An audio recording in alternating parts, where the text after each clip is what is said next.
Je vais vous donner 5 conseils à impérativement mettre en œuvre si vous souhaitez perdre à coup sûr votre procès. Si vous allez jusqu'au bout de cette vidéo, eh bien, vous perdrez votre procès, ne vous inquiétez pas.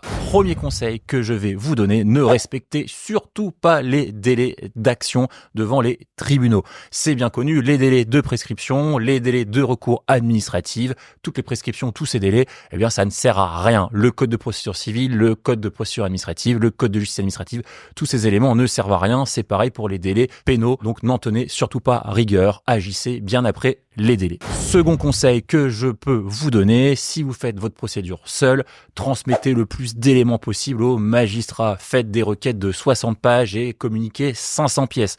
C'est bien connu, les magistrats apprécient énormément d'avoir des requêtes fleuves, mal ponctués, pas fondés en droit, qui sont des véritables romans. Ils n'ont que ça à faire et bien entendu, les magistrats apprécient de travailler le soir et le week-end et de lire de la littérature à n'en plus finir, non motivée en droit et qui ne ressemble pas à grand-chose d'un point de vue formel. Troisième conseil que je peux vous donner si vous souhaitez impérativement perdre votre procès, c'est de vous montrer irrespectueux et extrêmement agressif dans les propos que vous allez tenir par écrit ou encore même à l'audience. Ne respectez pas les règles élémentaires de politesse, coupez la parole à votre adversaire, coupez la parole au magistrat, parlez quand ce n'est pas votre tour.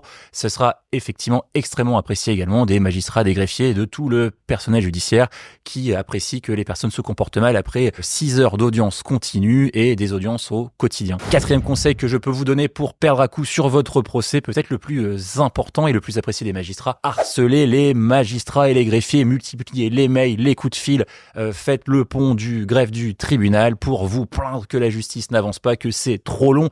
Si vous avez saisi depuis 1 ou 2 mois le tribunal, eh bien, harcelez les professionnels de la justice en disant que c'est pas normal que la justice n'avance pas. Là également, les magistrats et les greffiers seront tout à fait conscients que 2 ou 3 mois pour rendre un jugement, c'est trop long, vous avez raison. Cinquième et dernier conseil que je vais vous donner, eh bien, c'est surtout surmédiatiser votre affaire avant même le début du procès, multiplier les propos infamants à l'encontre de la justice, parler de justice complotiste, multiplier les pétitions, alerter la presse, enfin bref, répandez-vous dans les réseaux sociaux et dans la presse avant même d'avoir eu l'audience. Là également, c'est extrêmement apprécié par le magistrat qui rendra sa décision. Vous l'aurez compris, tout ceci est bien entendu teinté d'humour. Ne mettez surtout pas en place ces conseils si vous souhaitez couronner de succès votre procédure. Le dernier conseil, cette fois-ci un vrai conseil que je vais vous donner, bien entendu, soyons sérieux. Si vous souhaitez maximiser les chances de succès, faites surtout appel à un professionnel du droit qui saura vous éclairer, puisque outre les connaissances juridiques, ce qui est extrêmement important, c'est aussi de connaître la bienséance et le fonctionnement devant les juridictions. Pour plus de conseils, n'hésitez pas à me contacter directement dans les commentaires ou en me contactant sur le site et je vous dis à très bientôt.